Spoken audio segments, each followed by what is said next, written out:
China, Japan మధ్య మరోసారి ఉద్రిక్తతలు పెరిగాయి. తైవాన్ వ్యవహారంలో సైనిక పరంగా జోక్యం చేసుకునే అవకాశం లేకపోలేదంటూ జపాన్ నూతన ప్రధాని సనై తకాయిచి చేసిన వ్యాఖ్యలను చైనా తీవ్రంగా ఖండించింది. ఈ వ్యాఖ్యలను దిగ్భ్రాంతికరమైనవిగా పేర్కొన్న చైనా విదేశాంగ మంత్రి వాంగ్ యీ టోక్యో తన రెడ్ లైన్ దాటిందని మండిపడ్డారు. తైవాన్ని తమ దేశంలో అంతర్భాగంగా బీజింగ్ వాదిస్తుండగా జపాన్ ప్రధాని చేసిన వ్యాఖ్యలు ప్రాంతీయ భద్రత, దౌత్య సంబంధాలపై ఎలాంటి ప్రభావం చూపుతాయనేది ఇప్పుడు చర్చనీయాంశంగా మారింది.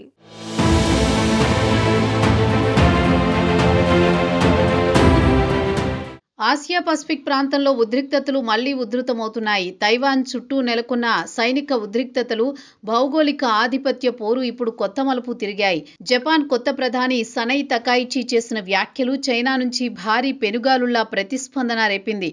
తైవాన్ విషయంలో సైనికంగా జోక్యం చేసుకునే అవకాశాన్ని సూచిస్తూ తకాయిచి చేసిన వ్యాఖ్యలు బీజింగ్ను రెచ్చగొట్టాయి. తాజాగా జపాన్ ప్రధాని సనై తకాయిచి తైవాన్ విషయంలో చైనా నౌకాదళ ముట్టడి లేదా ఇతరత్రా దుందుడుకు చర్యలకు పాల్పడితే అది జపాన్ సైనికపరమైన జోక్యానికి కారణం కావచ్చని స్పష్టం చేశారు. జపాన్ భౌగోళిక రాజకీయ స్థానం కారణంగా తైవాన్పై చైనా దాడి చేస్తే దాని ప్రభావం జపాన్ భద్రతపై తీవ్రంగా ఉంటుందని టోక్యో భావిస్తోంది. తైవాన్కు సమీపంలోనే జపాన్ ద్వీపాలుండడంతో తైవాన్ రక్షణ అనేది తమ దేశ భద్రతకు అత్యంత కీలకమని జపాన్ ప్రభుత్వం ఈ వ్యాఖ్యల ద్వారా పరోక్షంగా ప్రపంచానికి సంకేతం పంపింది. చైనా నుంచి ఎలాంటి చర్య వచ్చినా జపాన్ కేవలం ప్రేక్షక పాత్ర వహించదని ఈ వ్యాఖ్యలు సూచిస్తున్నాయి. ఇప్పటి వరకు ఆ ప్రాంతంలో ఆందోళన కలిగించే ఎన్నో ప్రకటనలు వచ్చాయి. కానీ టోక్యో నుంచి వచ్చిన ఈ సందేశం మాత్రం చైనాకు నేరుగా సవాల్ విసిరినట్టే భావిస్తున్నారు విశ్లేషకులు.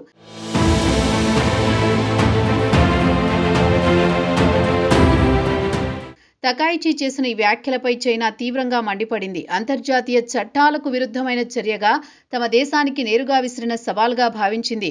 చైనా విదేశాంగ శాఖ మంత్రి వాంగ్ యీ పేరిట ఒక ప్రకటనను విడుదల చేసింది. తైవాన్ విషయంలో సైనిక జోక్యానికి యత్నిస్తామని జపాన్ నేతలు బహిరంగంగా తప్పుడు సంకేతాలు పంపడం, సంబంధం లేని విషయాలపై మాట్లాడడం దిగ్భ్రాంతికరం. ఈ వ్యవహారంలో వారు రెడ్ లైన్ దాటారు, మేం ధీటుగా స్పందిస్తామని ప్రకటనలో పేర్కొన్నారు. తైవాన్ తమ దేశంలోని అంతర్గత వ్యవహారమని, దీనిలో బయటి దేశాలు జోక్యం చేసుకోవడం దౌత్య నిబంధనలు ఉల్లంఘించడమేనని చైనా వాదిస్తోంది. జపాన్ ఒకప్పుడు తైవాన్ను ఆక్రమించుకున్న చరిత్రను దృష్టిలో ఉంచుకుని ఈ విషయంలో జపాన్ అతిగా మాట్లాడడం సరికాదని చైనా పేర్కొంది. ఈ ప్రకటనలో వాంగ్ యీ ఒక ముఖ్యమైన అంశాన్ని కూడా ప్రస్తావించారు. జపాన్ సైనికవాదం తిరిగి పుంజుకోకుండా నిరోధించాల్సిన బాధ్యత అన్ని దేశాలపై ఉందని ఆయన తెలిపారు.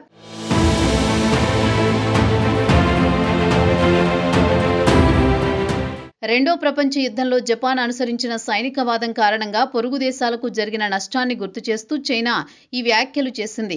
యుద్ధం తర్వాత జపాన్ రాజ్యాంగంలో సైనిక శక్తిని ఆత్మరక్షణకే పరిమితం చేస్తూ నిబంధనలు పెట్టారు. అయితే ప్రస్తుత ప్రధాని తకాయిచి వంటి జపాన్ నేతలు తమ రక్షణ దళాల సామర్థ్యాన్ని పెంచుకోవాలని, సైనిక జోక్యాలకు సిద్ధంగా ఉండాలని భావిస్తున్న నేపథ్యంలో చైనా ఈ హెచ్చరికలు చేసింది.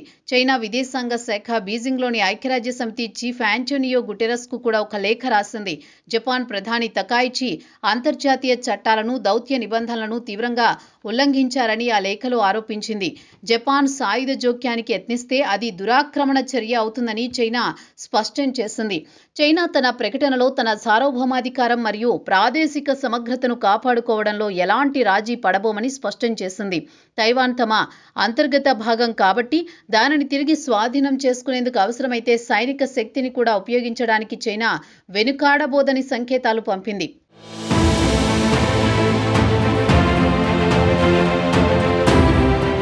మరోవైపు తైవాన్ విషయంలో చైనా దుందుడుకు చర్యలు జపాన్ లాంటి ప్రాంతీయ శక్తులను, అమెరికా వంటి ప్రపంచ శక్తులను తైవాన్కు మద్దతుగా సైనిక జోక్యానికి మొగ్గు చూపేలా చేస్తున్నాయి. ఈ మాటల యుద్ధం కేవలం దౌత్యపరమైన హెచ్చరికగా మిగిలిపోతుందా, లేక తూర్పు ఆసియాలో భద్రతా వాతావరణాన్ని మరింత దిగజారుస్తుందా అనేదే ఇప్పుడు చర్చనీయాంశంగా మారింది. ప్రస్తుతానికి ఇరు దేశాలు తమ తమ వైఖరిని గట్టిగా వినిపించాయి. ఇద్దరూ తమ రెడ్ లైన్ దాటవద్దని పరస్పరం హెచ్చరించుకున్నాయి. మొత్తంగా తైవాన్ వివాదంపై జపాన్ ప్రధాని సనై తకాయిచి చేసిన వ్యాఖ్యలు, చైనా తీవ్ర ప్రతిస్పందన ఈ ప్రాంతంలో ఉద్రిక్తతలను పెంచాయి. ఈ వివాదం ఇప్పుడు ఐక్యరాజ్య సమితి వరకు చేరడం ప్రాంతీయ శాంతికి పరిణామాలు ఎంతవరకు ముప్పుగా మారతాయో వేచి చూడాలి.